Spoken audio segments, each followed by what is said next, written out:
Hey folks, Lieber here once again. Happy 4th of July. I hope everyone's had a good weekend on 4th of July. Celebrate with family, did some fireworks. I did that this weekend. And since today is that day, I am off work for this holiday. So, yeah, really never got 4th of July off, so that's great. Working at Ropes to Go and getting this day off. That's awesome. But anyway, I want to welcome you guys back to another Batman review. Hope you all enjoyed my review of the Batman films lately, which was Batman the movie, starring Adam West and Burt Ward, based on the campy 60s TV series, Tim Burton's Batman films, Batman 1989 and Batman Returns. And now the next Batman reviews, the two Batman reviews, we're on the Joel Schumacher Batman films. Starting with the 1995 Batman film, starring Val Kilmer, Tommy Lee Jones, Jim Carrey, Nicole Kidman, and Chris O'Donnell, and that is probably the most underrated Batman film in my opinion, Batman Forever, which is the 2-disc special edition of the movie. Sorry for the glare. You got some commentary here. You're gonna get disc, and then disc 2 is special features of the movie. So you got commentary director by Joel Schumacher, commentary for the film, additional scenes, which are deleted scenes that were taken out of this movie. Riddle Me This, Why is Batman Forever, kind of like a special making of, and Chris O'Donnell will host it. Shadows of the Bats, the cinematic saga, The Dark Knight Part 5, Beyond Batman, some documentary talking about the film, like the production design, the many faces of Gotham City, stunts of Batman Forever, visual effects, and the music score by Elliot Goldthal, and The Kiss from a Rose music video by Seal, and the Heroes and Villains profile galleries. Batman Forever, in my opinion, is a very underrated Batman film. Batman Returns is underrated, but this, in my opinion, is the most definitely underrated Batman film ever made, in my opinion. Yeah, I could say Mask of the Phantasm was underrated, but maybe the Batman Returns and Batman Mask of the Phantasm, those movies probably, I think, have more fans out there. And this movie, people are mixed on this movie. Some people, like me, I love this film. Some people hate it.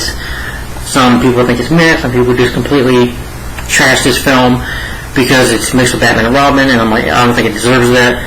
In its own right, I think it's a good Batman movie. It's not great, but it's fun and entertaining. For me, it was probably the last great Batman film we got until, we got the Batman. And I'll say why I got later, but, you'll hear more of my thoughts on the Batman films later after this. But anyway, on the Batman Forever review right now. That's what we're doing. So, anyway, let's talk about how the movie got made. And, of course, this is the third installment of the Tim Burton Joel Schumacher Batman franchise. So, production. Pretty much Batman Returns released in 92. It did have financial success and favorable reviews from critics, but Warner Brothers was disappointed with the box office run because Batman Returns got backlash from parents and kids crying and saying the movie's too violent. So, and this was also a time where in Batman Returns came out, you had Batman the animated series. So Warner Brothers wanted to go with a family-friendlier direction of Batman. I mean, we still keep it dark. But, again, we have Robin added in this movie. So, and this movie does a good job of telling the origin story, by the way. But, they decided to change it because, I think they decided to change it mainly because, again, Batman the animated series was out, and Batman became huge back in the 90s. After it pretty much was huge. It's a big deal. So, I can see why they wanted to change it. Should they kept the darker side of Batman, but, maybe they just wanted to try something different with the character. Not change him, just change the franchise up a little bit. After Batman Returns deemed too dark and inappropriate children, Romero was even recalling their Happy Meal tie-ins. Warner Brothers decided that was the primary cause of the film's financial results and asked Burton to step down in favor of another director, while Sam Raimi, who would later go and write Spider-Man and John McTiernan would consider Joel Schumacher was selected by Warner Brothers after his job in The Client and approved by Burton. And Joel Schumacher films made films like The Lost Boys, The Client, and Time to Kill, which are good movies. Joel Schumacher is a good director, and he was a Batman fan. He knows a lot about the film, especially the darker version of Batman. I think he was a fan of Batman Year One, Frank Miller's The Dark Knight comic. And, so of course Joel got the job. Husband and wife screen couple Lee and Janet Batchelor were brought on to write the script out of Warner Brothers. Hell stayed bidding more for the script titled Smoke and Mirrors for Disney's Hollywood Pictures. The project ultimately fell through, but Warner Brothers offered the Bell and several other films properties to write a script for. Being familiar with comic books from the childhood, chose to work on the next Batman film. And immediately with Burton, they agreed the key element of Batman is duality, which is what, Joel Schumacher said of Warner Brothers. Batman's all about identity, and even Burton agreed with this. Burton is the producer on this movie, but you don't see no interview with him for this film. So, and it's just not that Batman is Bruce Wayne. The original script introduced a psychic Riddler with a pet rat accompanying him. The story elements and much of the dialogue still remain the finished film, though Schumacher felt it could be lightened down. Keaton intentionally approved the selection of Schumacher and planned on trying to go down for the first two films, but as soon as Keaton realized what they were doing with the role, because Keaton was really going to be there, but when he found out one of those were going to film for a direction, he didn't agree with it and he bowed out, so he just quit the role. Again, I'm not mad at Michael Keaton. That was his choice back then. I know he says more about it, that he was just against it, and I can see why he wanted to continue with that dark version of Batman, which I can understand. And it's his own reasons for walking away. He had his reasons, and I respect that. So, of course, Warner Brothers had to find a new actor to play Batman.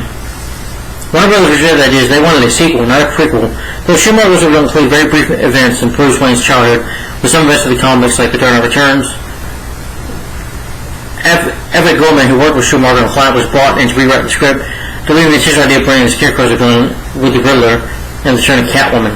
Burton, who now was interested in directing Ed Wood, later reflected he was taken back with some of the focus group meetings for Batman Forever title he hated, which I disagree with that. I like the title Batman Forever. Producer Peter McGurry Scott represented the studio's aim in making a film of the MTV generation with full merchandising appeal. Production went on at Fast Track. Reno Russo cast as Chase Meridian, but Keaton decided to explore Batman because he did not like the direction that the franchise was going in, so he rejected the script, and therefore, like I said, he quit. Keaton also wanted to pursue more interesting roles, turning down $15 million to come back as Bruce Wayne Batman. A decision was made to go with a younger actor for Bruce Wayne. Offer was made to Ethan Hawke, who turned it down, but Vince regretted the decision. Schumacher had saw Val Kilmer and Tombstone, which came out the same year as War in 1993. He was impressed by his performance, because Kilmer, let's face it, he was great, so who could blame him? He was great as Doc Holliday, so he chose him as Batman. But also was interested in Keanu Reeves, who would later voice Batman in DC League of Super Pets, Alec and William Baldwin, Dean Cain, who would also play Superman and Lois and Clark, Tom Hanks, Kurt Russell, Ralph Fiennes would later voice Alfred Pennyworth in the Lego Batman movie, and Daniel Day-Lewis Charlie Depp were considered for the role of Batman. Cain was credited because he was doing certain TV series Lois and Clark, The New Adventures of Superman. Kilmer, who as a child visited the studios where I think he said he was like in 3rd grade, he kept to visit the series, the set of the 1960s Animals TV series. Got to be in the Batmobile.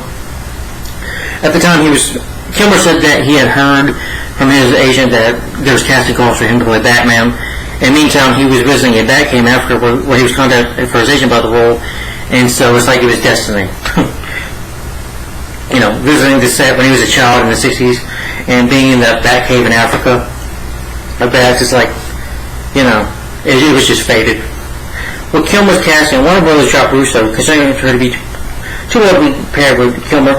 Sandra Bullock, Robin Wright, Gene Triplin, and Linda Hamilton were all considered for the role, which eventually recast with Nicole Kidman. Billy Williams took the role of Hardy in Batman on possibly returning Two-Face in a sequel, but Schumacher cast Tommy Jones in the role, although Al Pacino, Clint Eastwood, Martin Sheen, and Robert De Niro were considered. After working with him on The Client, Jones was reluctant to accept the role, but he did at his son's because his son was a fan of the character, and he was also friends with Bob Kane, so he talked to him about Harvey Two-Face. Robin Williams was in discussion with Peter Riddler at one point, like he was supposed to be Joker, but he was in competition with John Malkovich. But Jim Carrey was given the role was given Jim Carrey because Jim Carrey at the time in 1994 he was on his way to become a movie star, pretty much an A-list star in Hollywood because he had done 3 successful films. That was Ace Ventura, Pet Detective, The Mask, Dumb and Dumber under his belt. So Jim Carrey was becoming a huge star pretty much at this point. And he was known for being over the top and zany and good with his performances, so I can see why Schumacher probably wanted him. In a 2003 interview, Schumacher said Michael Jackson had a low for the role, but turned down before Carrey was cast. Brad Dourif was Burns' real choice to portray the Joker. Kelsey Grammer, Adam Sandler, Phil Hartman were also considered, and Steve Martin. Robin had appeared in the shooting script for Batman Returns, but was deleted due to having too many characters. Marlon Wayans had been cast in the role, potentially, but when Schumacher took over, he decided to open up casting other actors. Leonardo DiCaprio was considered for the role. And even Christian Bale was, who would later play Batman Bruce Wayne in the Dark Knight trilogy.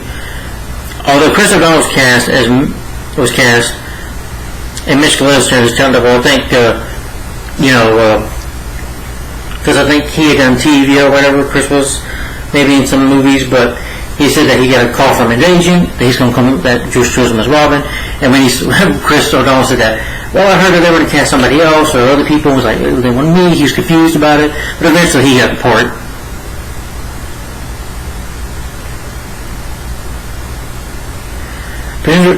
Principal photography began on September 24, 1994, and wrapped on March 5, 1995. Schumacher hired Barbara Wayne for production design, claimed that he needed a force and a good design.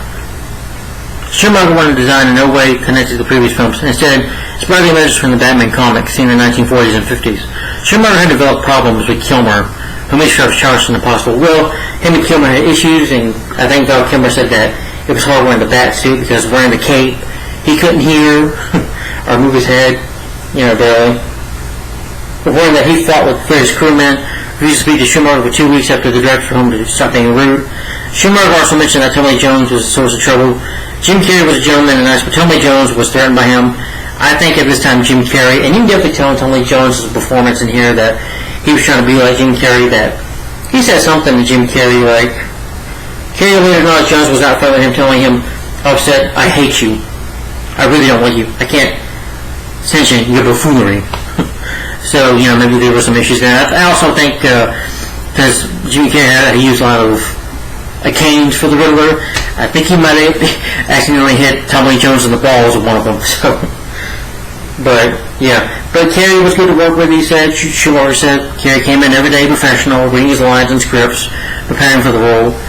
So Carrey was good, but I guess Kilmer just maybe had a bad attitude, who knows, maybe an ego. Some actors probably have that, Again, nobody's perfect, Designed the face repacker, designed the makeup. And you had, of course, the visual effects, CGI here. I mean, some of it was CGI, but some of it is practical in this movie, and a lot of it is miniatures. Gotham City is pretty much like miniatures and stuff. But this is a time where CGI was going to start taking over. Named as brainwave vice president, he struggles up to the project of Christopher Columbus. The film used some motion capture for certain special effects.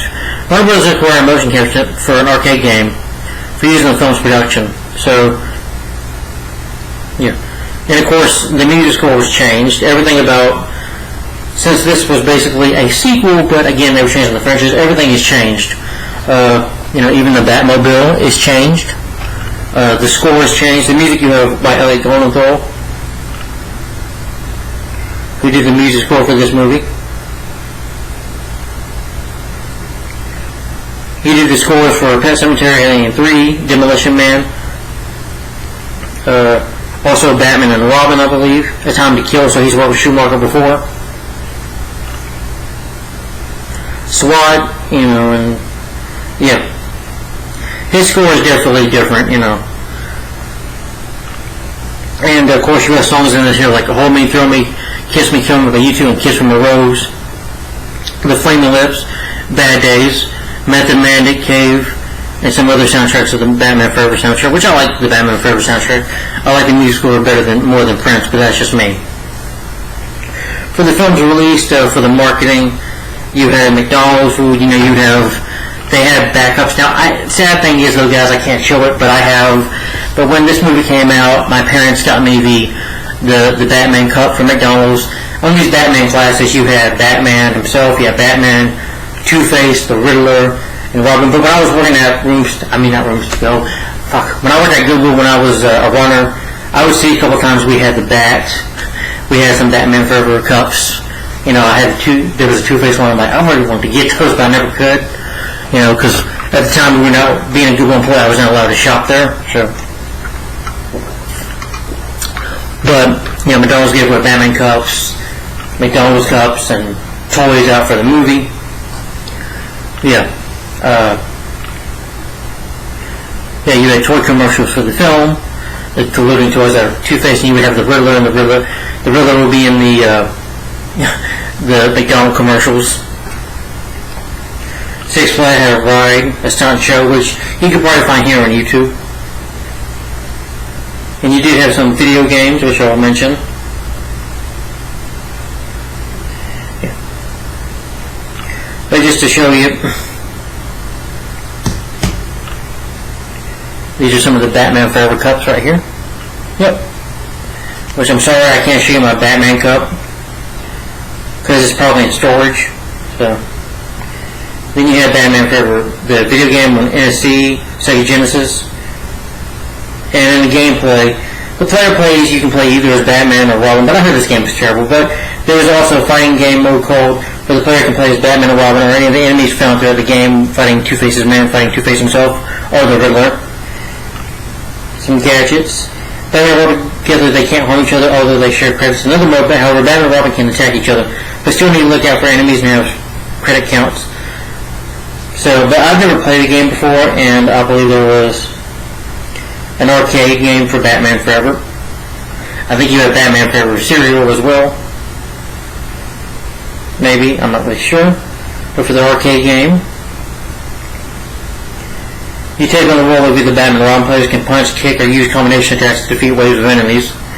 The special combinations will apply to enemies can add up to possible 150 hits on a single film. Special weapons such as batarangs can be found throughout levels. A section off into stages, and a range of waves of enemies before ending with a boss. The game has a two-player mode, which also allows both players to use the same character, if so desired. But from what I heard about that Batman, I heard it was terrible. So, but you know, Batman Forever eventually came out. I believe George Clooney was at the premiere, and Joe Schumacher was probably going to consider him to be the next Batman in the next Batman film. But the film got a mixed reception from critics, and there was Siskel and Ebert. They didn't hate it, but they were mixed on it, found it very, very forgettable. And of course, there is a Schumacher cut of this movie. I'm also, at the end of this video, going to talk about some of the scenes that were cut out. There is a Schumacher cut of this film. Yes, since Schumacher died, I think back in 2020, people have been wanting to Schumacher cut. I want a director's cut of this movie. Warner Brothers, I want the Schumacher cut. Hashtag, release the Schumacher cut. Release the director's cut of this movie. Because I believe this movie, I think Joe Schumacher, in my theory, was intending to make this film dark. But in my opinion, my theories was that Warner Brothers took that away because they wanted to keep the family-friendly tone of the film. Even though it does have that dark moments in here, it's not completely campy or cheesy.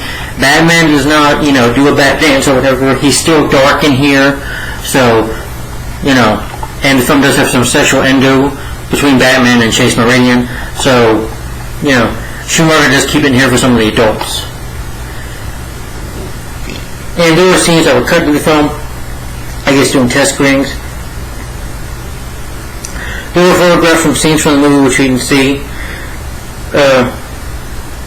Many of us, after George died in 2020, it was June of 2020 when he passed away, people wanted this, and I definitely want a Schumacher cut as well. I know there's a comment based on all these Batman films. Yeah. And I need to definitely get it someday. Yeah.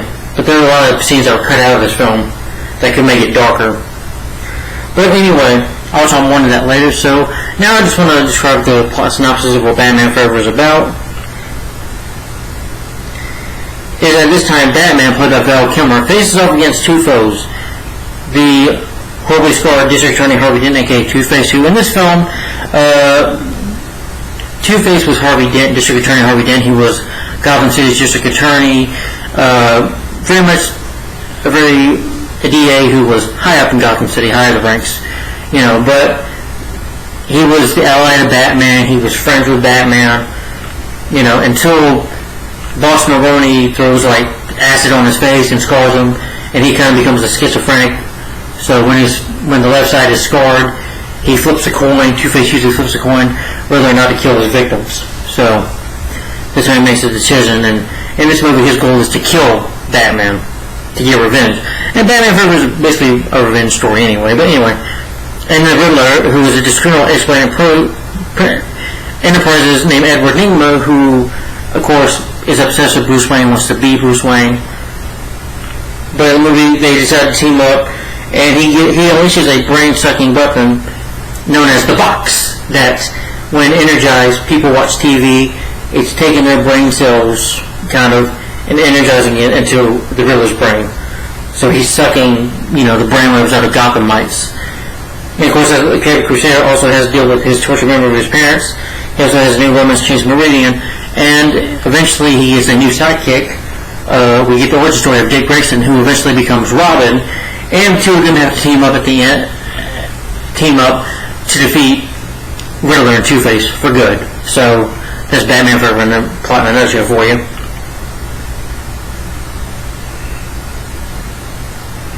But we'll get into the movie itself. 20 minutes? Okay. The movie so far. Sorry. If this video's long, you know me, I like to go in depth, especially when this movie deserves it.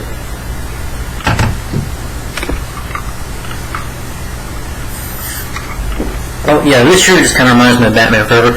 And I grew up watching this movie, so I have the Tim Burton Drew Schumacher films franchise. This is the one I watched the most because I think my auntie, she had this movie on VHS, and I watched Batman Forever a couple of times.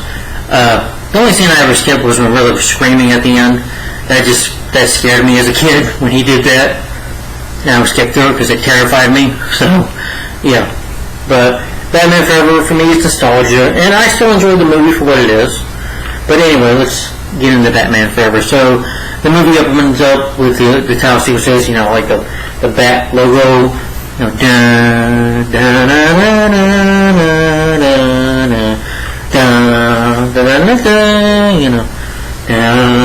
dun, of all the actors in the movie, and then it says Batman Forever, which is cool. I like that. And of course, Batman, you see him suiting up. I know people complain about, I don't like the crotch shot or the butt shot, I don't know. And Batman allowed him to choose more, but in here, you can see it briefly, but I don't let it bother me. I just don't pay attention to it. I just think it's cool when you see Batman putting on the glove, or his mask, or seeing the Bat logo, and getting his gadgets and stuff, and then Batman comes out, just epic music here, Batman just walking upstairs in the cave, and then of course, the Batmobile popping out, which I like the Batmobile in here. Again, Burns is better, but this film I think does a good job of that, and Batman pulling out, and again, you know she in for a right away because it does have corny jokes and cheesy dialogue a little bit, but it's fun. It's only good fun for me. But Batman and Robin has a lot more of it. Not this movie does, but Alfred says, Batman persuades you to take a sandwich with you, sir. And Batman's like, I'll get drive-through. And just walks in the bag. And I thought that was funny. Batman says it very seriously, though. Again, it's not like he was going to break into song or anything. Yes, I'll get drive-through. He doesn't start singing. So, but he says it dark and serious of his tone. And you see Batman taking off with the Batmobile, which is cool. It's taking off. Then you see Two-Face, who escaped from prison. Because apparently after he became Two-Face, he started committing crimes. Batman captured him. And maybe it's been 2 years at least, or a second anniversary of he captured him. Then you have a woman named Chase Meridian. You see Two-Face at first. He's flipping his coin. He's talking to his guard. He pretty much killed these other guys' guards by flipping his coin. When it goes to the bad side, you're dead. Good side, you live. So it's like, you're counting on the wind of Avenger to deliver you from evil, aren't you? There's a holy men are murdered. Holy men are, or something like that. Why? Blind, stupid, simple, charisma. It shows his face. It's like a touch of God. Wait. And here I just didn't really like that. Two-Face like, in your case, new pizza. I was like, blah, blah. He did something like that. And he's like, but you said you let me live, this guard says. And Two-Face like, you need to show up better than white bait to trap a bat. Two-Face in here, I'm sorry. Tommy Lee Jones is acting like Jim Carrey and Jack Nicholson into one. He's just way over top of this before. I remember seeing the music video for this movie where you see him do this. And I'm like, he's just way too over the top. At this time we had Batman the animated series, and I don't think we needed an over the top Two-Face. This isn't Two-Face, and again, he's just annoying. But he locks him in there. Batman arrives, flying down, which is cool. Chase Marie, she's like, she has a hot for Batman right away. She's a psychologist, and she just moved to Gotham City. He's like, hell of an entrance. And Batman's like, Two-Face? He's killed two guards, he's holding one guard hostage. Batman, and then Chase Marion, she's a psychologist, she can, figure out what's in Two-Face's head, and Batman's like, correct. He's like, and Flame about it, he's like, well, I can, write a paper about a man who dresses up like a fine rodent, and Batman's like, that's not rodents, Dr. Murray. Really, you are interesting, and call me Chase. She just went floor to Batman's like, should I call you Batman? Bats, or do you prefer, which do you prefer? And then, Batman just walks away, and she's smiles, he's like, come on, where he's at, and, and Two-Face wants to start this fight with a bang, gets a bulldozer, or whatever, to knock over half the building.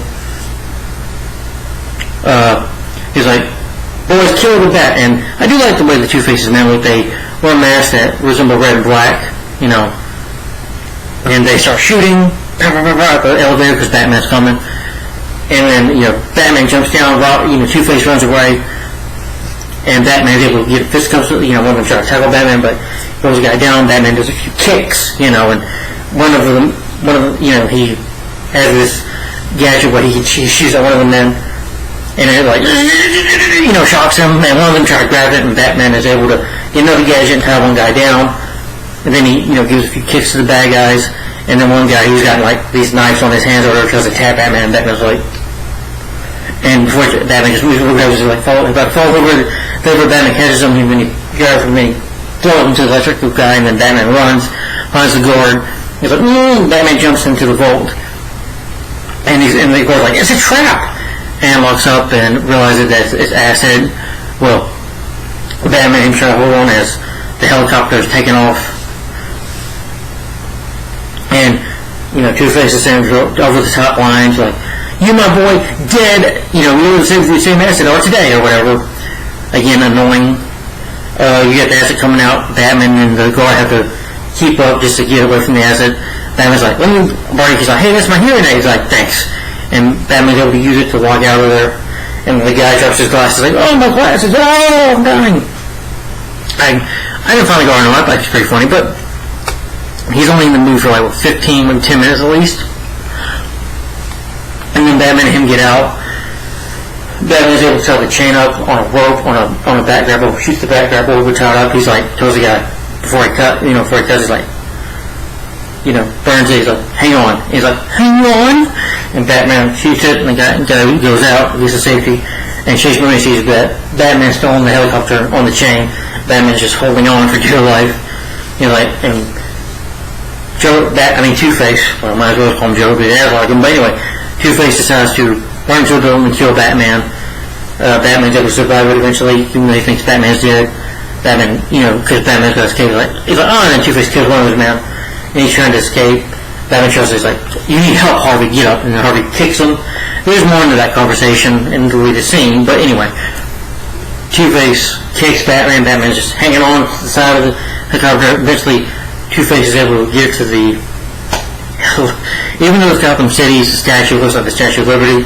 Batman gets in there, and then sees Two-Face right now, Two-Face is like, have a good taste of God, and of course, has a... kind of goes like bunny jumping out of the plane, out of the helicopter.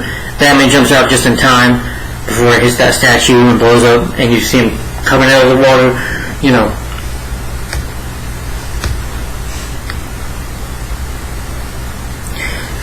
And afterwards, you see Wayne Enterprises, the Gotham News talking about, Batman best effort, even though Two-Face escaped. And even though in the Tim Burton films, you don't get the, the billionaire playboy Bruce Wayne, because the guy's not comfortable in his own skin, but here you do. Val Kilmer does play Bruce Wayne very great as well, because, again, he puts on the billionaire playboy act. There is a Wayne Enterprises in this movie. He comes and checks on his factory, see how his workers are doing, and you have Edward Nygma, who is a scientist basically, and he's trying to get this new invention, lonely worker. And he's like, I'm a winner, I'm a winner, I'm a winner. He's like, oh, Mr. Bruce Wayne. He's like, that's my name. And Bruce says, you are? Edward, never mind. You hired me personally, just like I tell everybody. Okay, Mr. And then Freddy Stickley, who doesn't like, which is played by Ed Begley Jr., I think. I just remember seeing him in that Family Reunion. But anyway, in this movie, he's Edward's boss. He doesn't like him at all. He's like, back to work, Edward. And some people try to keep us apart. And Bruce is like, it's okay, show me your invention, Mr. Enigma. He's like, I'm sorry, Mr. Wayne, I personally terminated his project this morning. And Bruce is like, it's okay. One thing I'm giving him, Bruce is a nice guy. And he shows him his box. He's like, my 3D image. Manipulating brainwaves, if you will. It lets the audience feel like you're inside the show. And then Bruce is like, did you say manipulating brainwaves? Like, yes. And then Bruce looks over at the window and sees the bat signal. And, Edward wants to show him, or use test him. Bruce says, if you call my assistant Barbara, she'll set something up, He's like, that's not going to be good for me. I think I deserve this answer, deserve it. And he's like, I'm sorry, and the answer is no. Manipulating brainwaves, tampering people's brains, it just raises too many questions. Sorry. And then Bruce just walks away from everyone. He's like, all right, everybody, good job, have a good day. Factory looks great. And, everyone, because, again, Bruce Wayne is a guy he's obsessed with, has an obsession over, and when being rejected by him, this really hurts and twist up his mind a little bit, where he's like, looking, and Fred Stickley's like, we'll discuss this later. And he's like, Edward says, you were supposed to understand. And then Fred closes like this, I'll make you understand. Takes it personal. And you see Bruce going to his office, door shut, meter, elevator. He's got like a little elevator in his chair, which is cool. That means at Wayne Enterprises he has a little elevator, and he's talking that way he can go be Batman anytime he needs to be. And he takes off. He's like, Alfred is like, I saw the signal, sir. All is ready. And then you have that cool music, and then he takes off in the Batmobile. He's like, Commissioner Gordon. Everybody was Chase Meridian, who set the signal. She's got like a nightgown on, and she's attempting to seduce Batman. She tells him, I found out about, Two-Face is going, this is Killer's Hill. His Killer's Hill, like a weakness that can be exposed. Like, Batman's like, I know, you coming here for this? The bat signal was on a beeper. Well, let's just say my professional interest for you was not professional, or something. I'm trying to get under my cape, Doctor, and Batman realizes that she does have the hot for him. Batman's like, it's the car, right? Chicks the car, which, is cheesy a little bit. I like that. That was funny. And she's trying to move forward. Batman, he's like, I don't blend in at a family picnic. Peter Campbell's behind the mask. I think it's better than that. Batman's like, we all want a mask. And when he tells her, he's not comfortable with this, well, he's just not really wanting to talk. Because Batman is dark and mysterious still in this movie. He likes to remain in the shadows. Doesn't really want to be in the family picnic. And then Chase comes over and takes her nightgown off, and you don't see her naked, just the rest of the nightgown, you see some skin a little bit, and Batman's like, direct, aren't you? She's like, you like strong women. Or do I need skin tap on whip, and when she's mentioned as a Catwoman, and before anything happened, Commissioner Gordon shows up, like, I saw the signal, what's going on? Nothing, false alarm, and she's like, you sure? And then Batman's like, yep, and then Batman runs back, which is cool music, and Chase is watching him. Batman jumps in the Batmobile, he's like, wait a minute, starts his car up.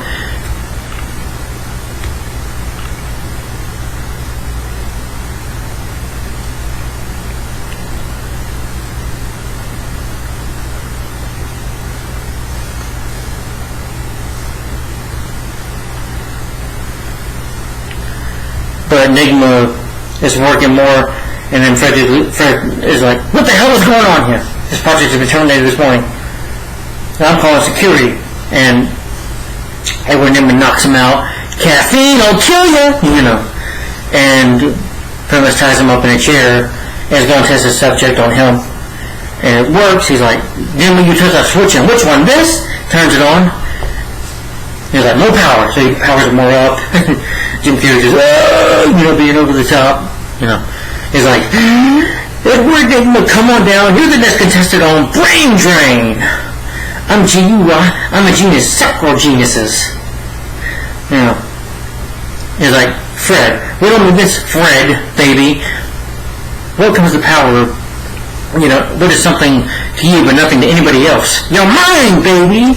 I'm sucking up your IQ, feeding off your brain. Fred! And then, as he's able to get brainwaves, he turns it off. He's like, whoosh! He's like, what the hell just happened? Fred says, he's like, well, you mesmerized my 3D TV.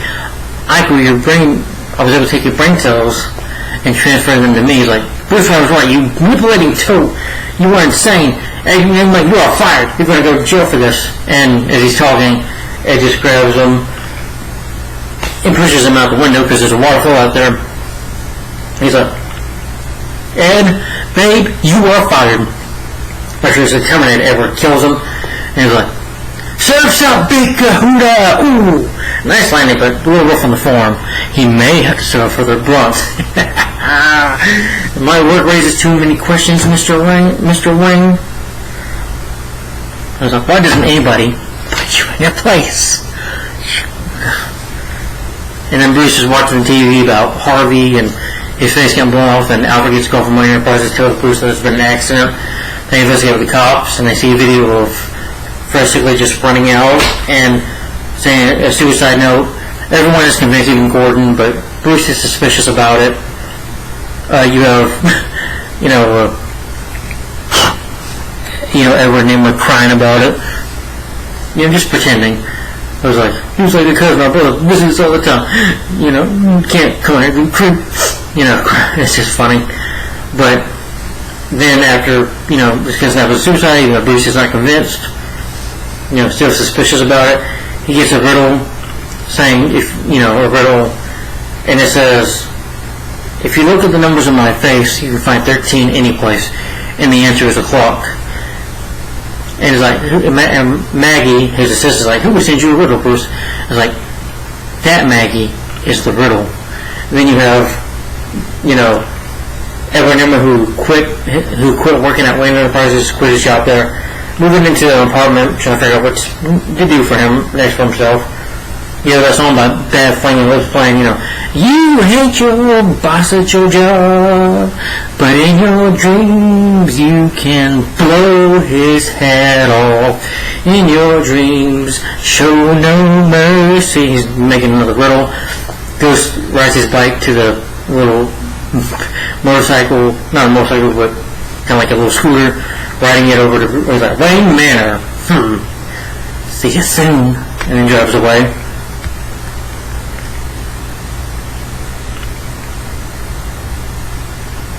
And when after receiving a second little boost, of course, on the last Commissioner Gordon goes to Dr. Minnie's office. At first, when he comes over, he hears her like she's screaming.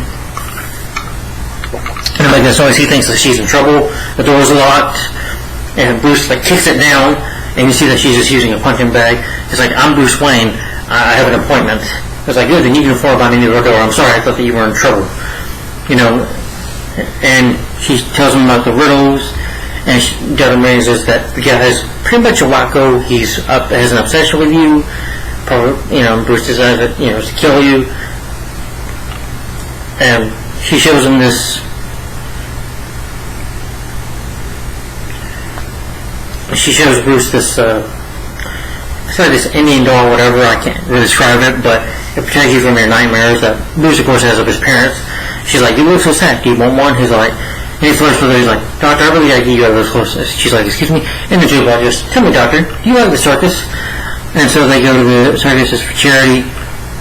They have fun watching. This is where you see Dick Grayson played by Crystal Dawn for the first time, him and his family. So this is the origin story of Robin. Him and his family doing acrobats. And, I enjoy the circus thing because going to the circus is fun. People are just a wily guy, men dressed up like in golden armor or whatever. But, again, it's a little bizarre. The neon lights and stuff of Joe Schumacher got him to see, but it does look like a city.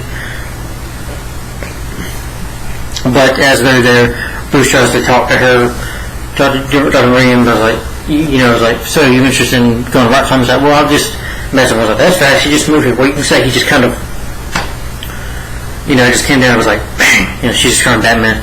And he's like, I sure it is. He's like, what? Who wouldn't? And they see Dick do this big event, this big jump, on a rope. And it's a pretty cool scene to see. Then you have Two-Face coming here, again, because he still wants to get revenge on Batman, so he's going to cause chaos or whatever. And he's like, what do you want, Harvey? Simple, Mr. Mayor. Batman, bruised, broken, dead, and Alfred. Edward Nygma was watching on the screen, and likes what Two-Face is doing. Just kind of an inspiration for him to become a criminal himself. But anyway, he says, when you first twist is Batman. And if you don't reveal yourself, you have 2 minutes, and he sets this bomb for 2 minutes. And what I like about Bruce Wayne, I like this scene where he's like, he just shouts even though everybody's freaked out, and he's like this, I'm me! I'm Batman! So I like that he's this kind of Batman. That's why, to me, he is a great underrated Batman, Kilmer's underrated Batman, because he's willing to give up his identity to save people, he doesn't want nothing bad to happen to anybody. He wants to protect the people of Gotham City. And he's willing to sacrifice his own dignity to do that. Like when he says, I'm me, I'm Batman, but nobody can hear him, so he starts to go fight. But he takes one of the guards out. Nobody sees him do this because everybody's going to panic and screaming because there's a bomb. So, he jumps down right from Two-Face's man, kicks him, so takes him on and fisticuffs a little bit, which is cool to see Bruce Wayne do a little bit of action as well. He didn't really have time to go put on a bat suit because it's 2 minutes for this bomb to go off. So let's say he didn't have time to probably go run to his car to get a bat suit, But the Graysons want to help out, and they're trying to grab the bomb, and Two-Face sees this, and when he sees Bruce fighting his man, he just decides to flip his coin, and Elizabeth's like, ha! Third kind of day, and then he starts shooting his machine gun, and he kills, and this one can be dark at times, and this is pretty dark when you see his family fall down. You don't see them go splat, but, it's just a little bit everybody faces, Chase Darkman is like, oh my god, and then Bruce, just looking shuffling. But Dick Grayson, Dick is able to grab the bomb and throws it outside into the river, but his parents are dead by then. And this is a sad moment in the movie where everybody's looking there, and Dick is up there looking up in the skylight and seeing his parents and his brother dead. He's like. And then next thing you know, he goes to live with Bruce Wayne. Bruce decides to, adopt him as a ward to live in his mansion, because Bruce kind of understands his pain, because Bruce has been through this. His parents were murdered by a maniac as well, Jack Napier, from Batman '89. So, but, even though people say he looks like he's 30, I think he looks like he's 18 to me, but he looks young to me. So again, I've heard people complain, he can live on his own. I'm like, how is he going to live on his own? His parents just died. Cut him a break for God's sake.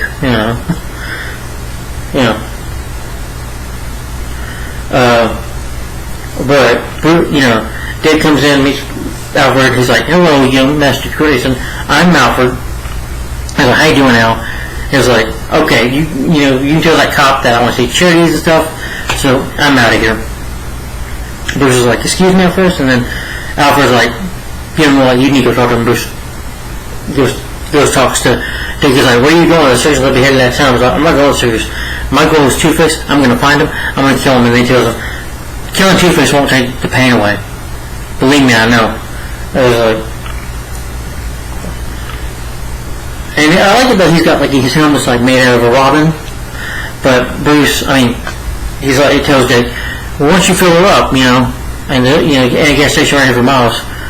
And then he's got his museum of cars and motorcycles, which looks really cool because being a billionaire, because Bruce is rich, very rich, that he's able to buy his own cars and stuff. And I was like, well, if someone's able to work on them, then you work someone who can keep on his feet, saying, hey, you can stay here. And, Alfred brings us some food and it's like, it's young Master Union, more like pity. I guess I'll just toss this away to the dogs then. I thought that was funny. And then Dick's like, wait up, decide that we'll eat, and then you have Bruce walking to in the house and going in the living room to his parents' photo and having these flashbacks of his parents being shot, his father being shot dead by Jack Napier and his mother. Flowers, rivers falling out of her hands and her pearls falling down, and him being over his parents' body. You see a young Bruce Wayne. I don't know the actor that played him, but you the young Bruce Wayne seeing a red book that his father, it was a journal that his father wrote, and the last book in that was the last page that he wrote, because he would never write it again, that, we weren't feeling well, we were tired, but Bruce wanted to go see a movie, so they went to the movie theater that was the death that night. So, and Bruce has maybe hit that in his psychological mind that it was his fault that his parents kind of always blamed himself for it. But as he's imagining that and what happened, running in the rain at night, and that's where the film has its dark moments as well, where he's like, Master Bruce is like, I killed him. Two-Face, he killed his wife, and then Alfred's like, no, you said I killed him is what you said.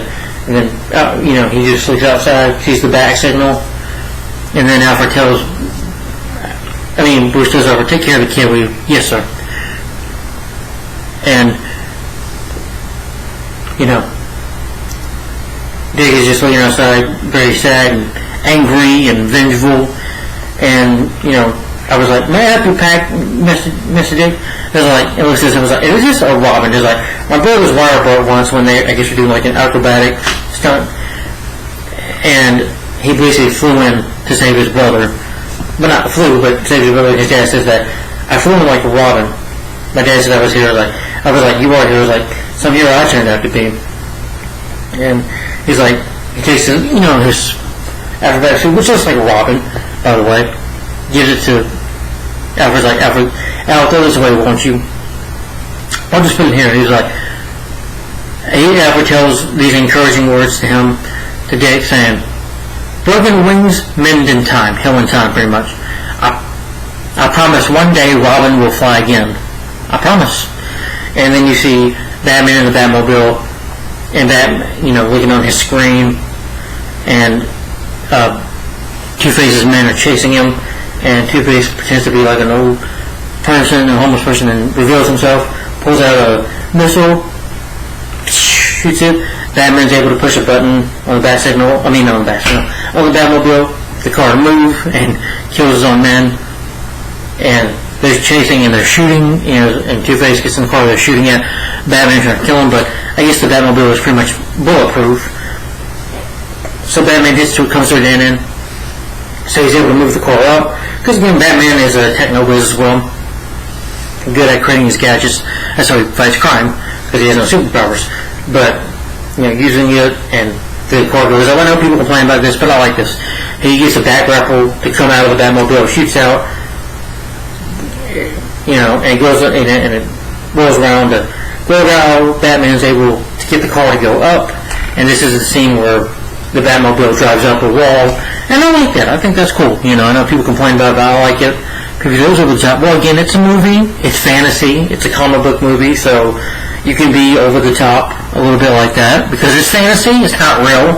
Car cannot really do that, But Batman's driving up there, and he's looking at people, and I thought that was a cool scene. It's one of my favorite scenes in the movie. So, and Two-Face looks like, he's mad because you can't kill him, and Edward trying to find out his criminal career, which is like be Captain Kill. He's got this Riddler kind of machine, something that you probably see at a fair or whatever, and it's like, no, don't be this person. He's like, ding ding ding. He's like, question mark man. He's like, and then he's like, oh, thank you so much. And Two-Face, he does mention us.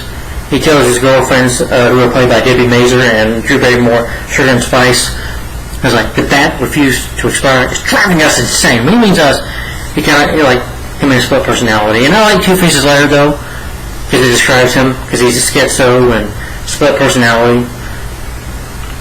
Don't worry, baby, you'll kill him soon. And they talk about the meat they made for him, and Two-Face wants to vote for it, but then the Riddler shows up. He's like, I hope you made extra, and Two-Face is like, who the hell are you? And Two-Face is like, I mean, not Two-Face, Riddler was like, just a friend, but you can call me the Riddler. And Two-Face grabs him and shoot him. He's like, Harvey, I don't think it's you want to kill, but you want to kill the Bat. Kill the Bat! But why did that stop there? You know, find out his weakness, and then crush him. You know. I was like, I can help you get Batman. That is, if you'll spare my life for a minute. Two-Face goes, and Riddler's like, thank you. It's like, I simply love what you've done with this place. Heavy metal meets house and garden. And so both people are summer and winter, but you pull it off nicely. And he's like, and Two-Face points and goes like, dude, has anybody ever told you I was serious pest control problem? You know. And this is how I found it. He shows him the box, and he's using the minds on sugar and spice. It's like, here's your brain on the box, and you know, Two-Face is like, here's my brain in the box. Is anybody else feel like a frag? You know, it was like this. Gotta be a bit more thinking, oh, there's more, but only the first one's free. Here's the bargain between us. He was like, you will help me steal production designs so I can become Gotham's cleverest color-based life form. He basically wants to be rich. And again, Edward Nygma still has the obsession with Bruce Wayne, hates the guy, loves him, and wants to be like him, be rich. So, and then he tells Two-Face, in return, I will help you get Batman. I will help you solve the greatest riddle of all, the mother of all riddles. Who is Batman? And Two-Face is like, you've broken over there, you've broken that, and it's like this. But your bargain does sound interesting. Therefore, heads we accept, tails, we blow your damn head off, and they flip the coin, and I guess you say land on the good side, because Two-Face doesn't kill him. And they rob banks, and Two-Face is teaching him how to rob and stuff. It's like, here's a good one, no, there's a good one. He's like, Two-Face, show me how to punch a guy. And he's like, blow back your fist, okay, and punch. He's like, ow! But I think he'll from that scene of punching the cop in the face, Riddler beat the man with his cane later, so, which would have been darker, but again, like I said, they take it out of the movie. But then you see Bruce Wayne watching TV, hearing about what Gotham must come to the Riddler, and then, you know, he gets another Riddler. He's like, you and Batman have the same common enemy. It's a third riddle, and in this third riddle, Batman does a little detective work here. They're trying to find out what the riddles mean. It's like, well, I think that's what they call him, the Riddler. That maybe the Riddler is someone who has an obsession with him, or wants to come after Batman for some reason. Bruce is trying to figure that out. They commit more crimes, and Riddler is counting money in the court, like 200, 200, 1,000. Oh, let's count it! You know. And then he gets his own company, Claw Island, Enigmatech. He's like, ladies and gentlemen, I want to show you my vision. The box. And inside the world, that one day the whole world will see it. And he's like, you know, there's hardly a home without the Enigmatech box. Every Gothamite loves seeing it, and they're getting hypnotized by it, and their brainwaves are being countered to the Riddler. You know, Gothamites claim that the box turns Gothamites into zombies, but Edward Nygma just shrugs. That's what they said when TV was invented. And you know, you have them and Two-Face just flying over the box, and it makes Two-Face smarter too. But you see Riddler in his kingdom and his Claw Island, a giant version of the box. You know, just sitting there. You know.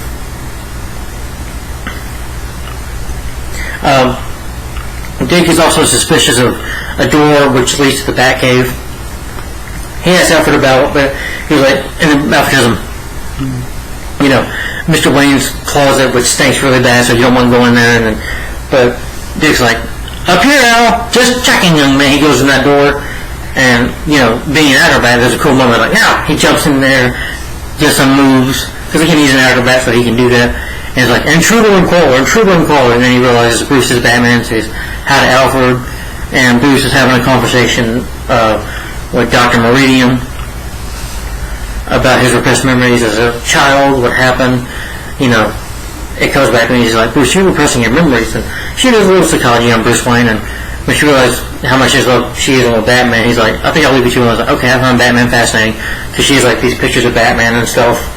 I was like, I can't be jealous of Batman. I was like, Bruce, what are you protecting me from? I was like, I guess we're the two same people. There's certain dialogue they have.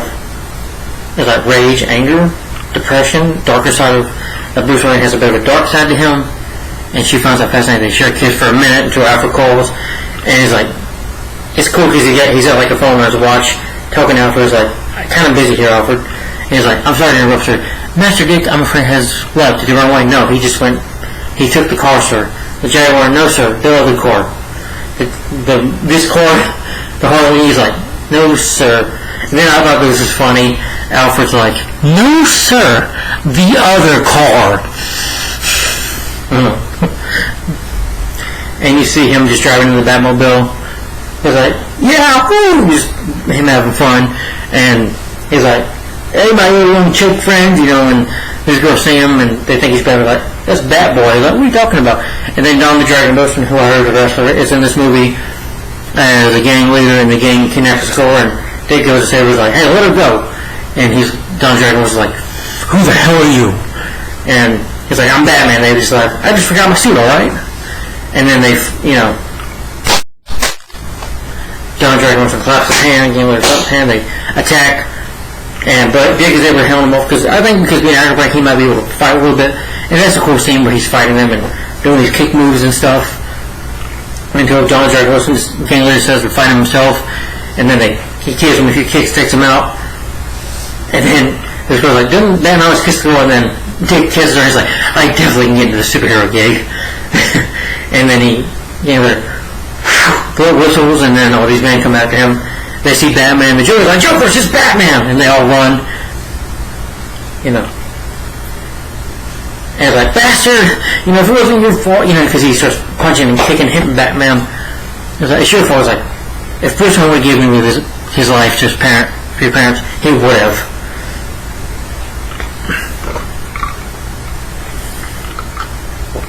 But I forgot to mention that Bruce,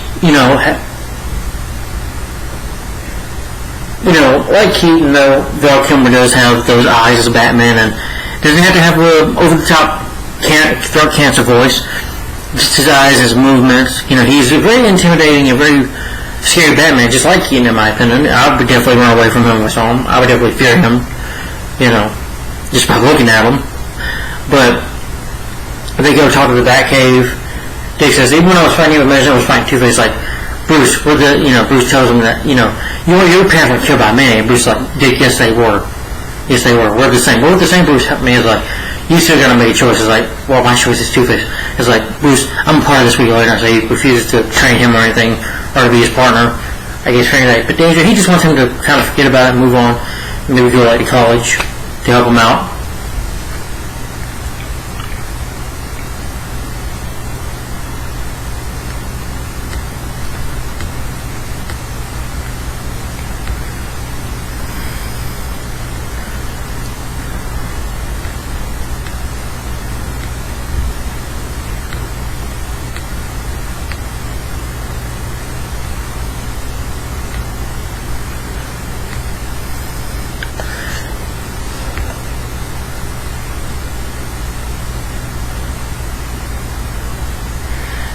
Nimotech, there's a party in Gotham City.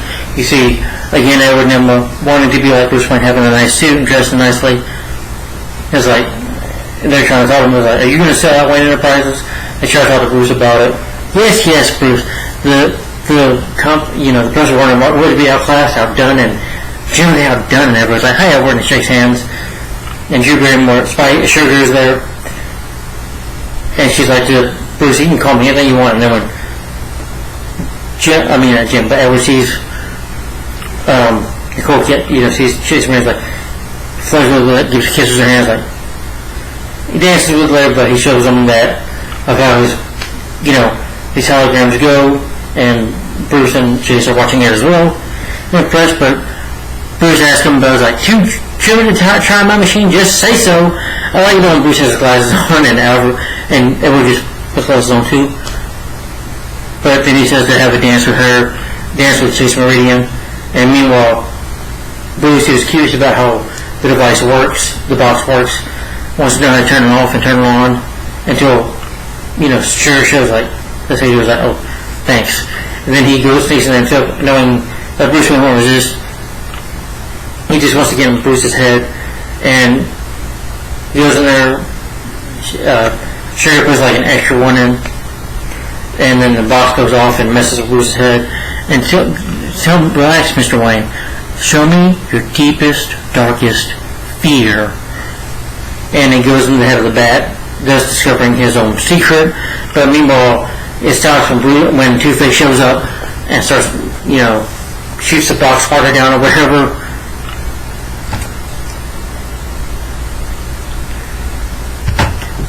And, Bruce realizes this, has to escape out the back door.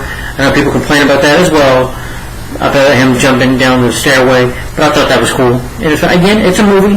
Nobody can really do that. But, and Two-Face was like, simple, thugs, cash, and nobody will be hurt.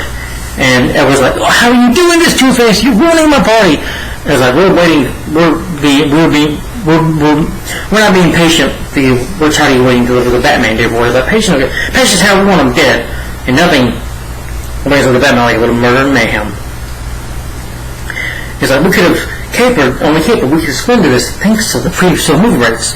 And Bruce, who went to his core, gets into the Batsuit, and then you see Batman jump from the skylight, jump down. I know this was a stunt double, of course, but you just have to use your imagination that it is a Val Kilmer Batman. And Batman jumps down and kicks two men, and he's fighting them, kicking them up and knocks someone down, breaks the guy's leg almost. I think there are a few times maybe he breaks one of the thug's legs or arms or whatever, but kicks one of them down. There's these cool kicks, cool fight scenes, and the knife guy wants to fight him again, and Batman kicks him, and one of the men attack Chase, but Batman grabs him, knocks him out. And then Two-Face is like, alright boys, phase 2, and that's going to run away. Get Batman, chase him. Chase kisses Batman, is like, my apartment, later tonight. And then Batman runs, midnight, my place. Batman, knocks a few Two-Face men down, sees Two-Face running, so then Batman, has to go on top of the roof, because he can't get out of that way, and he sees them going like to this construction site or whatever. Two-Face, really blows the mechanics or whatever and jumps in there, and then you see Batman on top of the roof and then just jumping down, which I thought it's CGI, but I think it pretty holds up with him jumping down, which is cool. And then Batman, they set up a trap for him. He gets trapped. He ends up in a place where he can't, kind of like a dead end in the construction site. And then they set Batman on fire. But Batman, grabs his cape. It has this machine or one of his gadgets to protect him from the heat, and it works. And Two-Face and his men are happy because they think Batman is dead, but Batman runs out of the fire, which I thought was cool music. And Batman just, Two-Face is like, why can't you just die? And then shoots it. Batman gets trapped in this ash until, Dick, who's gets into his, acrobatic suit, but wears a mask, gets Batman right out of there. Batman was like, hey, nice to see you, And Bruce yells at him later like this. I was like, what do you think you were doing? You could have been killed. Exposed. And I was like this. Well, wherever you're going to go, I'm going to go. Bruce was like, I can't stop you. I was like, Alfred, put this next to this Batsuit where it belongs. And Batman, Bruce is like, after encouraging him, he's like, young men need guidance. They need encouragement. You should all people should understand that, Master Bruce. And, Bruce looks at, like a little video shot of Chase Francis saying that he's in love with her, they're going to love, and realizing that she wants Batman, not Bruce Wayne, and he tells her, let the lady decide, Master Bruce, go to her, tell her how you feel. Let the lady decide. And so he goes to his Batman, again, she's like, well, we're not wearing no clothes in the bed, and you probably think they're going to do this, but nothing happens. She does kiss Batman, and she tells him that she's falling for somebody else. Because I hope you can understand, Batman. And Batman's like, I understand. And he's like, well. Turns around, and you see Batman do this. Have a smile on his face, an actual smile. I thought it was funny. And meanwhile, Riddler and Two-Face are back at Coal Island on the Riddler's, seat, talking about, his defeat. He's mad because But meanwhile, I tell my dog in the trick, you want to see where old pal Bruce Wayne has his head? Woo!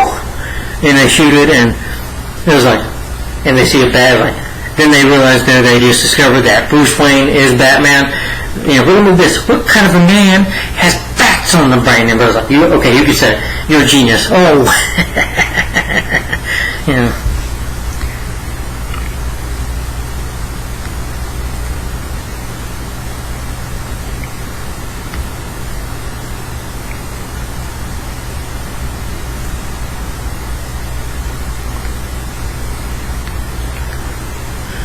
And Bruce pretty much decides that. And then here also, you know, Bruce can decide if he's going to quit being Batman or not. You know, kind of been Batman for a while, over 2 movies, so he can pretty much decide he's going to quit being Batman. But for Batman, it should never be simple to hang up the cape and cowl, because it would torture him, it would give him more nightmares. It's just, you know, you couldn't really start doing that. But he decides that he's going to quit. And he's like, and, you know, Dick gives him some advice about what his father would say to him. He tells Bruce, my dad says that every man's got to go his own way. My way's Two-Face. You kill Two-Face, you find him, and you kill him. You know, I do like there was a line, though, when Bruce told him earlier, okay, we'll go find Two-Face. You make the kill. But then your hightail, but not hightail, but then your pain doesn't grow there, get over Two-Face, until you find another, and another, and another. And then you end up alone like me. And you won't know why. I like that dialogue there. And then when he tells him again, you're going to end up alone like me, he's like, everything will be okay, dude, we'll figure something out. And he's like, telling him, Batman has to protect Gotham City. You know, because, well, you are Gotham City, you're Batman. And he's like, I'm trying to chase faces I've never seen. They try to be Batman. He tells Dick everything will be okay. I'm going to tell her everything, tell Chase everything, the truth. And Dick, down to Green Lewis, just carries his acrobatic suit, packs his bag, and runs away. And it's Halloween night, and Alfred is giving candy to children. Bruce and Chase talk, and she's telling him that she's been trapped to find the wrong man. She wants to, I guess, tell her feelings. He wants to tell her the truth that he is Batman. But before they can, you know, talk a little more, Riddler and Two-Face, or the thugs break into the, you know, they pretend to be kids like this. Trick or treat, you know, and then Riddler knocks Alfred out with his cane. Tweet! And it's like this. It's Two-Face, no killing. I got it, no killing. And Riddler's like, that goes double for you. You know. And they decide to hightail it out of there. Well, you know, Bruce, you know, Chase accidentally knocks down some flowers, and that replaces the memory, the nightmare on Bruce. And he's like, I'm going to tell you something, Chase, something I never told anyone before. He's like, I'm okay. It's okay, Bruce. Tell me. I'm here. I'm here. You see Bruce flashback, and he's like, well, then I know my parents wake their murder. Priest Comfort gave him no words. And you see, you know, him walking and him appearing as his younger self, younger Bruce Wayne. I looked at my father's journal. He would never write it again. I took it that night. I ran forever. And he trips, slips, and I fell forever into a bat cave. And he's like, I looked up, and then there was this giant bat. It flew to me. I was scared at first, but then I realized that this was my destiny. You know, that because he wants to right wrongs, and the bat is fine. So I was like, although, you know, he kind of embraced the bats, you know, even though he feared it at first, embraces it, and he was like, I would assure that happened to me would never happen to anyone else again. I would have my revenge, you know, my vengeance. Yeah. And that's how he became Batman, pretty much. And she kisses Bruce, and then she kisses him more, as I realize that he is Batman. But Two-Face and his thugs show up, and, you know, Bruce and Chase run. They chill upstairs. Bruce does get a few punches on the thugs. Even Chase punches one of them. You know, with physical service job was cool. You know, people complain about this. Two-Face, I used to do as well. Two-Face flipped his coin 3 times, but he's flipping his coin for, remember, all his victims. And in the house, he flips the first coin for Chase, which good side, so he can't kill it. The second, good side, because he can't kill Alfred now. But the Riddler is like, if I was a superhero, where would I hide? And he finds where the Batcave is like, spank me. And he's like this, and look, shut up! And then he's able to use his Riddler, cane to operate the Batcave. And she's the Batman was like, now that's impressive! Pushes it down, starts coming about, never let tame animals into a ball, blows up. They must contain the environment. And then blows up, where he puts the Batsuits out, or changes in his gadgets, blows that up, blows up the Bat computer up, and lastly he's like, someone tell the fat lady she's only 5. And puts a bomb and blows the Batmobile up, just pushes the buttons like this. Joygasm! Two-Face is going for the third time for Bruce, and he goes to the bad side, and he shoots Bruce. Bruce Wayne gets shot in the head, yes, literally. See blood there, and just passed out. And they kidnap Chase, and before Two-Face can finish him off, Riddler's like, stop! Don't kill him. If you kill him, he won't learn nothing. It's the last riddle. And, Bruce is just sleeping. But Alfred's able to fix up his head and out of it, but, he's been out for a couple of days.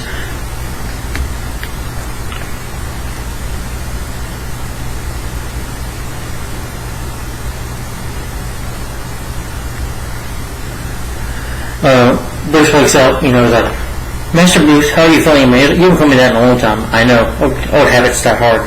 He tells him that Chase has been kidnapped, Dick has run away, and there's another riddle.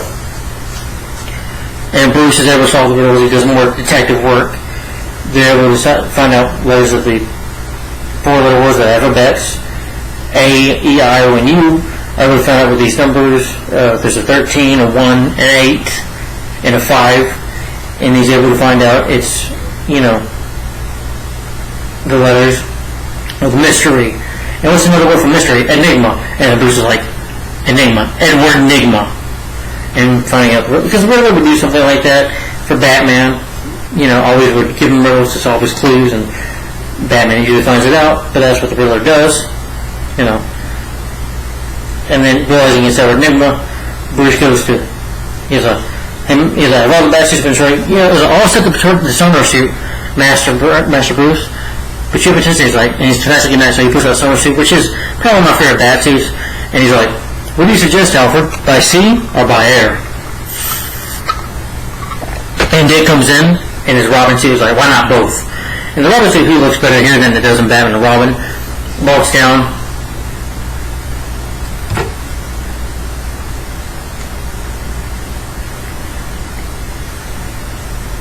I know there was a little bit more. There were scenes cut out, like with the giant bat scene, if you saw in the trailer. And, Bruce losing his memory, Alfred trying to help him face his fears, but we don't see that much in here because it was cut out. But again, I know they say because it was the budget, but I still believe it was Warner Brothers that had these scenes cut out. But that's just my theory. That's just my opinion. That's how I feel about that, But anyway, Robin comes in, he's like, who's your tailor? And Alfred's like, I took the liberty, so it's like, then Batman looks down and says, R, what's that stand for? And then he says, Robin. Alfred looks proudly on him. He does build the suit, which people nitpick at, but I'm fine with it, Who knows? Alfred was in the military from the character was, and maybe he knew mechanics knew how to build stuff, so who knows? That's just my theory. Maybe he built stuff in the army. We don't know. Alfred does, I think, have a past as well, so, from what I heard about the character. But, so he might have been a mechanic at some point in his life. We don't know. But anyway, are able to build things. So, but anyway, Alfred says, and then Robin says, Two-Face and Riddler can make a lethal combination. I figured you can use a hand, and then Batman's like, 2 or 2 against 2 or better odds. I was like, I can't promise I won't kill Harvey. And then Batman says, a man's got to go his own way. A friend told me that. Oh, this outlaw is so epic about them. And Robin's like, not just a friend. And Batman's like, a partner. And they shake hands. And they start to be partners in crime. And then you see them taking off, which is cool. Batman's flying the Batwing. And Robin's on the bat boat. Robin's like, woo! You know, because he's having fun. Batman's able to fly out of the cave. Mr. Gordon thinking Batman's not coming. And Riddler has like a sign, like a Riddler signal in the sky of a riddle, I guess, challenging Batman to a showdown. And, you know, like I said, Mr. Gordon never has anything to do with these movies, but this is one awesome scene where he's like, shut it down. He's like, wait a minute, to the officers like this. And then Batman comes like, yeah, go, you know, and Batman looks at the Batman and just, you know, go! Yeah, shakes hands with the officer. Bruce, sorry. And Batman and Robin are on their way to Coral Island to have a showdown with Riddler and Two-Face. Riddler and Two-Face prepare like bombs for them in the water. They have like Riddler bombs, try to blow them up. You know, there's some other stuff like, ready? You know, and they blow Robin up. It's like, Riddler's like, you sunk my battleship! You know. And it's like, ladies and gentlemen, we were experiencing turbulence. And then he shoots Batman down with because the box has like a bomb in it too, and it shoots at Batman and destroys the Batwing. Robin is down there first, but he's got like an arrow, like mouthpiece or whatever, just from the water, and then the Two-Face's throws are in the water and they attack Robin, about to kill him. You know, and then Bruce's like, I got him! Hope they can find that little black box, you know. But Batman is able to turn the Batwing after it blows up. Able to shoot down there using turning into a bat submarine, and he flies out, grabs and saves Robin, usually with back grapple, and shoots down and shoots a net puts a net into the Riddler and Two-Face's thugs, ties it up, and they swim to Claw Island, and they make a silver episode that's just showing there on the rocks. It's like, holy, what's the middle, Batman? And Batman's like, huh? It's the force, just, you know, holy, you know, rusted, holy. Oh. And then it's like, this one's up there too, and then the rock kind of separates Batman and Robin. But it's like, Robin, wait. And as they separate, Robin tells Batman, there's a little door over here, and they're going to separate. Batman ends up in a trap by the Riddler.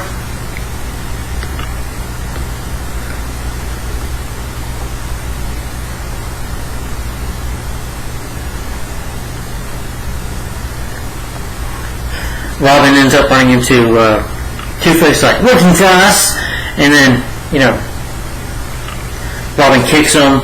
I know some of the greenish lights, you know, lights you can't barely see, but I can see just fine. And, you know, he's like, this is from my father, you know, gives him a few punches and kicks. This is from my mother. This is from my brother. This is from me. And then, you know, he's like, ah! You know, it was like, Two-Face is about that, he's about to kill him, and he's like, you're a man after our hearts, and then, man after our hearts, son, I'll see you in hell. And then he's like, I'd rather see you in jail. So Robin helps him up. Two-Face gets his gun and is like, stupid, but no more, and captures Robin. Meanwhile, Batman climbs up a shaft into the Riddler's lair. It's a brainwave device that is high above him. It's going to shoot him down to the boxes.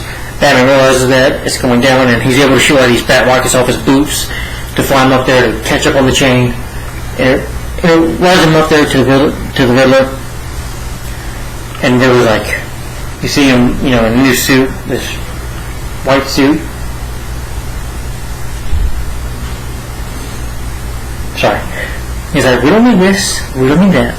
Who's afraid of the big black bat? And he's like, no more tricks, Edward. Very well then, let's get real here. Release Chase and the Batman says, release Chase is between you and me. And Two-Face is like, me and me. And he's like, you devised a way to read men's minds, you know. And Riddler's like, you betcha. Soon my little pockets will be on TV's countless numbers, feeding me credit card numbers, sexual fantasies, and the white lies. Into my head, the little victory is inevitable. If the knowledge is power, then I God am. Was that a weird sound? I can't tell. Has a laugh. You're a freak, as he tells Batman, you're a freak. Here's the good for role. Can Batman and Bruce Wayne really coexist? We'll find out today. Behind curtain number 1. And like Dr. Chase Meridian. She wants to get her nails done and hopes to be the love of Bruce's life. And she said, Bob, and it's like, Dick Grayson, ungag a rat, toad orphan,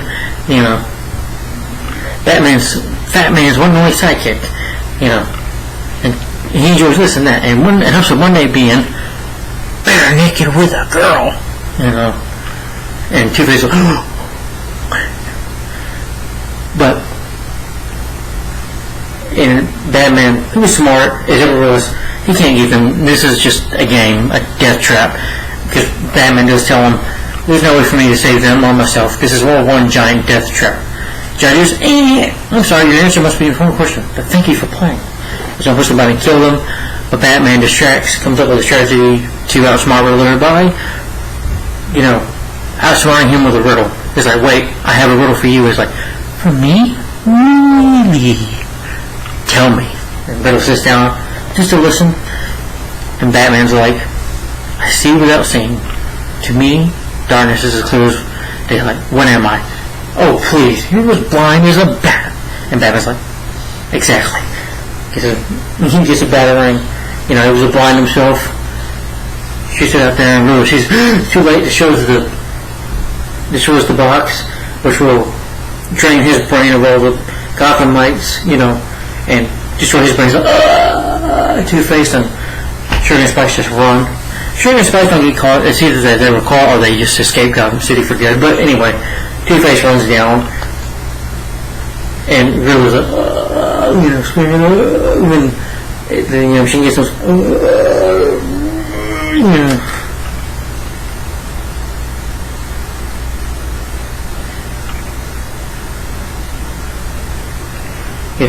and as the brainwave was just shooting through his brain, and his Riddler's like, and then pushes his buttons, pushes the button on his cane, and Batman has to jump down, which I like the music here, by the way, and he jumps down, he's able to get some batarangs, and he's able to hook one onto a bag rebel to Chase, and she does, and she gets safely. Robin, is able to untie his legs, goes down a little further, but is able to get, because he's tied down, so he's able to get Batman to catch his hands, so his hands are like this, and Batman jumps to save her. That's a cool moment, music, and Batman just smiles at him, and they go up to safety, and then I guess Two-Face was able to make his way down there, whatever. He's like, no more riddles, no more curtains, she was just playing curtains. And then Batman comes up with another strategy to outsmart Two-Face by using his weakness against him, his coin. Batman's like, aren't you forgetting something, Two-Face? Your coin. I thought you were two minds of everything. And Alex is like, you're absolutely right, Bruce. Enemy is the true justice of something. He's like this. You've always been a good, thank you, you've always been a good friend, so if it's going, but he's going to kill them or not. Batman has coins already. Batman throws the coins up, and, Two-Face is like, trying to kill his coin. And falls down to the rocks to his death. And I do like the moment, though, where his hand is out when he's dead, and his coin falls on his hand. And Robin's like, you're shot by this, but then he'll be satisfied, but knowing that it won't take the pain away, just looking at Two-Face dying. And then Batman sees the Riddler, and the Riddler, of course, is really scarred up, a little chubby looking, and he's out of his mind. He's like, why can't I just kill you? Too many questions. He's like, boy, Edward, I have saved them both. He answers the Riddler like, you see me as both Bruce Wayne and Batman, not because I have to, but because I choose to be. And Riddler's like, and Batman just is going to help him up out of his mind. In his hallucination, he sees this giant bat, and Riddler starts screaming. And then next thing you know, you see him at Arkham Asylum, and Duck Chase is talking to Dr. Burton about, saying that Edward Nygma has shown that he knows the identity of Batman. She's like, hello Edward, do you remember me? She's like, how can I forget? Who was Batman? I can't tell you. Please, Edward, who was Batman? And Edward, who has forgotten that Bruce Wayne is Batman, is completely out of his mind, like this. I'm Batman.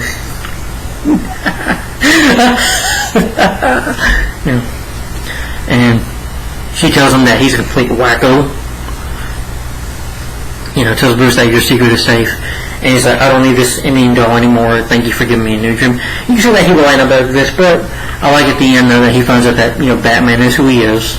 So thank you for giving. They give each other a kiss, and she's like, tells Bruce, don't work too late.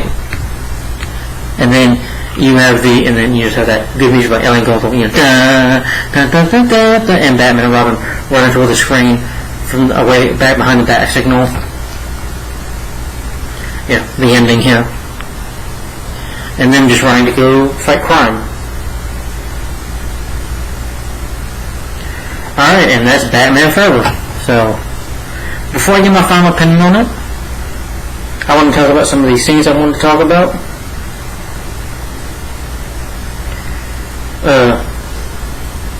If we can get to them. Okay. Some of it can be on this DVD, some of the deleted scenes. Bruce discovering the secret of the Batcave, and the talk between Two-Face on the helicopter. But anyway, let's get to that. Deleted scenes. These were all scenes that were cut out of the memories.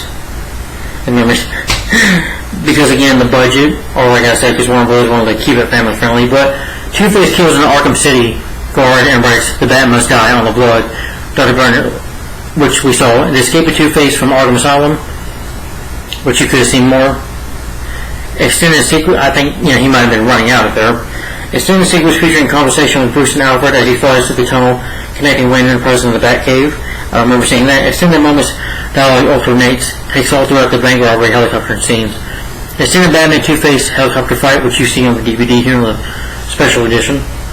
A local Gotham talk show featuring Chase Meridian as guest talking about Batman. Extended shots of the circus attack. Conversations with Dick and Bruce in the gym of Wayne Manor, which is on the DVD. It's like this, you're going to go on the Holy for a ride. He's like, look, Bruce, I don't want to be your friend. I don't think there's nothing you can do to help me. And then Bruce kicks someone, and he's like this, don't be too sure about that. More footage of Nigma becoming the Riddler. Extended conversation in the Two-Face team-up scene. Extended scene of the casino robbery. Riddler, like I said, fails to punch the guard, but then beats the man down with his cane. Batman arriving at a beauty salon, which was on DVD, which I'm glad they took that out. Batman is like trying to track Riddler and Two-Face down, but, Riddler was able to mix the signal up or whatever.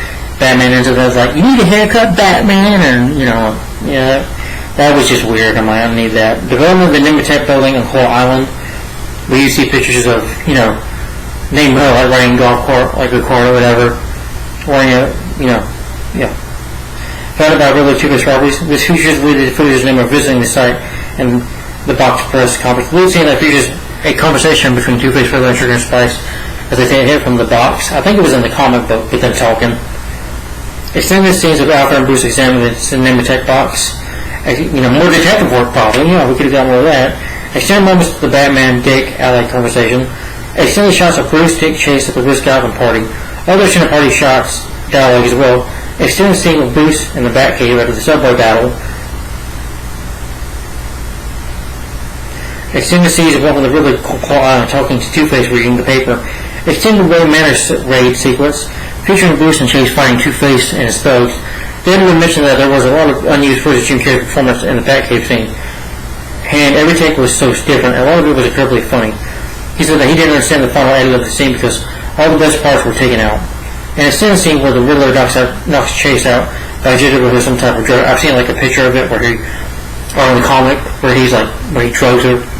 After she's like, Batman will come for me because Riddler shows her he's like, Batman, it keeps me safe when I'm driving at night. Batman, coming for you.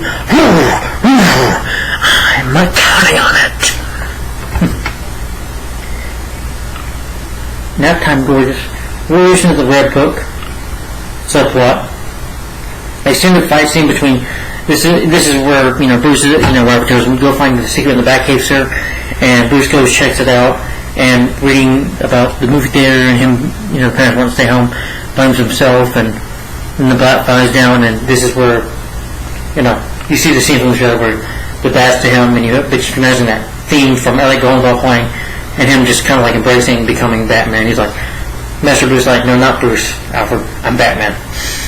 I'm Batman. There was so much style of the previous film, which we've all seen Alfred in the limousine,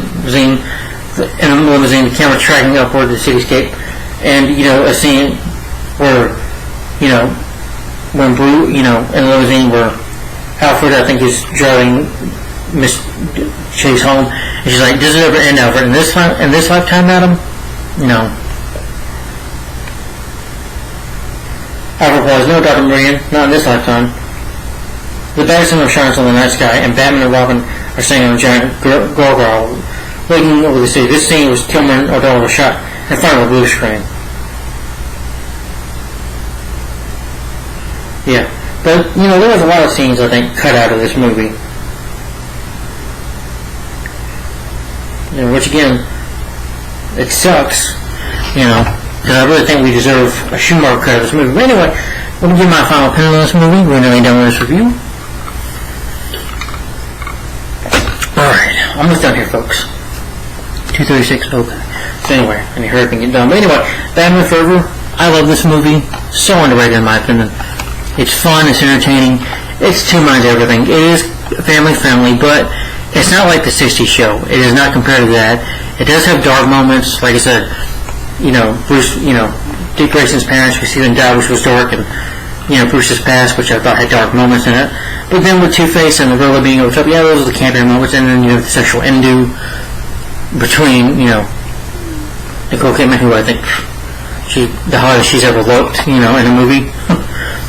But, so far, I think Joe Schumacher did a good job of directing the film. I think he does put the Batman identity, and, I like that Bruce wants to quit being Batman, but realizes at the end that Batman is his destiny. Batman is who he is. He can't just put up the cape and kill. Batman is who he's meant to be. It's his destiny. And we all have a destiny. We all have to be who we are. Even Tommy Lee Jones said in the movie, that's not, it's Men in Black 2, better performance by the way, but I liked it when he said, we are who we are, and Bruce Wayne is Batman, and he's both, and that's who he really is. He's just Batman. But Val Kilmer, so Joe Schumacher, I think, did a good job of keeping the dark and mysterious Batman, though. Kilmer does have the eyes. I do agree with Michael Guzman. He's a more of a romantic billionaire playboy version of Bruce Wayne, which he does the billionaire playboy very good, Val Kilmer, I think he's a very underrated Batman. I think he's probably, I don't know, let's say, maybe third favorite. I would say Adam West, Michael Keaton, and then maybe Robert Pattinson would be fourth for me. But he's definitely better than Christian Bale, in my opinion, and George Clooney. And I'll probably say he's better than Ben Affleck, too, in my opinion. But very underrated Batman. I always thought he was a great Batman. Chris O'Donnell, great as Robin, in my opinion. Great performance. I like the origin story. And again, unlike Dark Knight Rises, he's not a cop. That's not Robin. This is Robin. You want a Robin? This is Robin.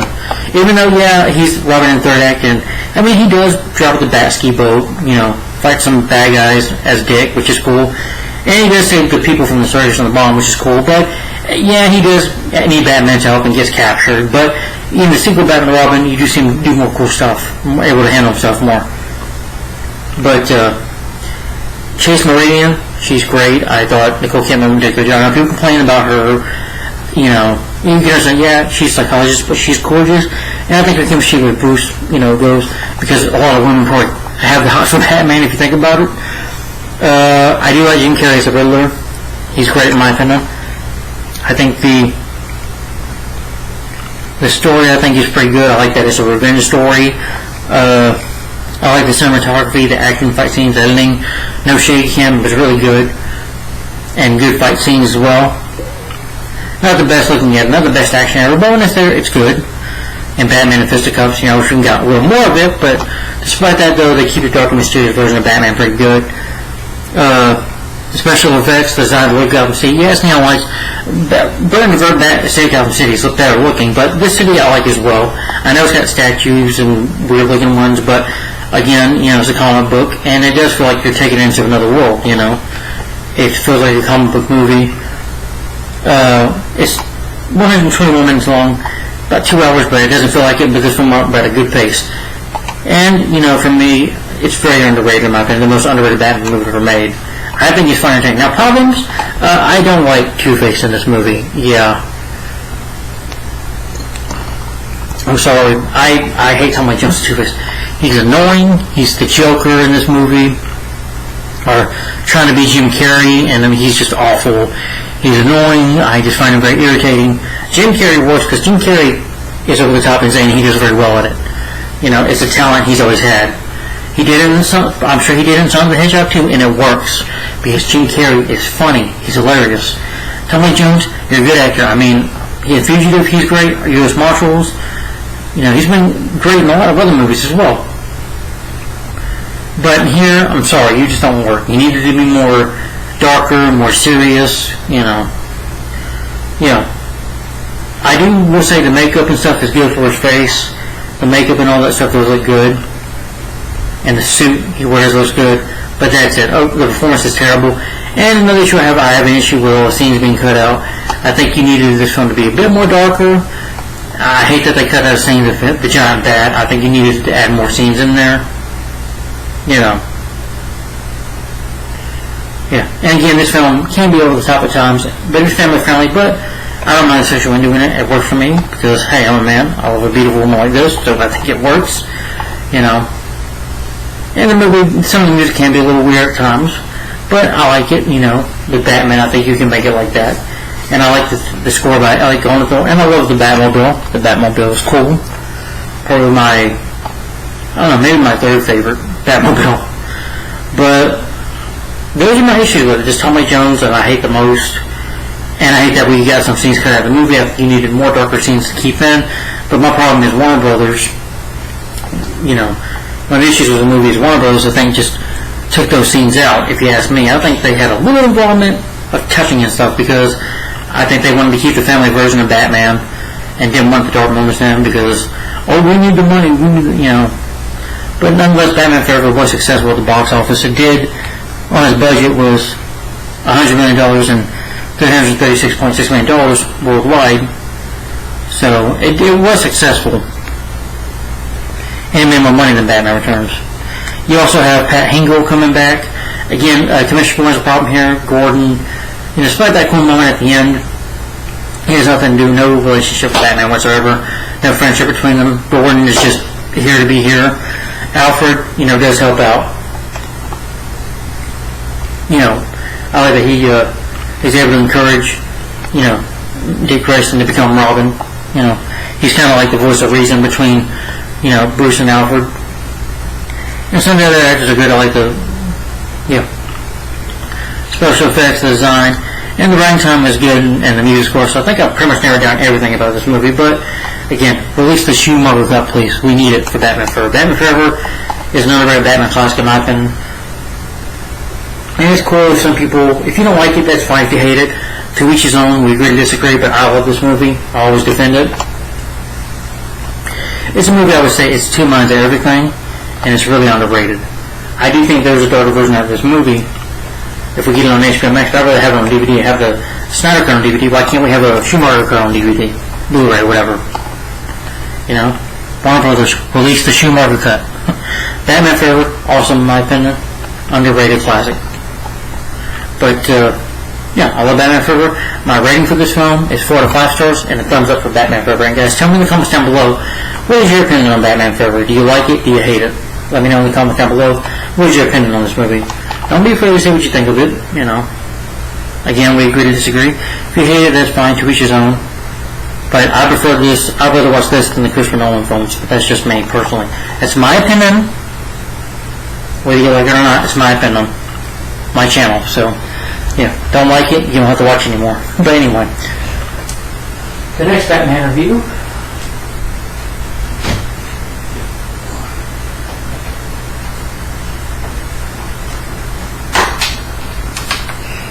course, the fourth Batman film in the Tim Burton Joel Schumacher franchise, the infamous, the probably the most hated Batman film ever.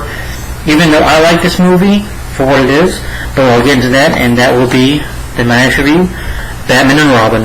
So, this review will be next, so look forward to that. Since I'm going back to work tomorrow, I got 4 days. On Friday, I'm going to watch behind the scenes. This is a 2-disc special edition of the movie as well. Probably watch the making of it, behind the scenes of it on Friday, and then I'm thinking Saturday I'll watch this movie and review Batman and Robin. So, Batman and Robin will be my next Batman movie review, so look forward to that. And tell me guys in the comments down below, what is your opinion on Batman Forever? Do you like it? Do you hate it? Let me know in the comments down below. And look forward to my review of Batman and Robin, which is next. So Batman and Robin next. Alright guys. Thanks for watching. Like, comment, and subscribe. And I'll see you later. Thanks for watching. Because Batman is forever. Alright, bye bye.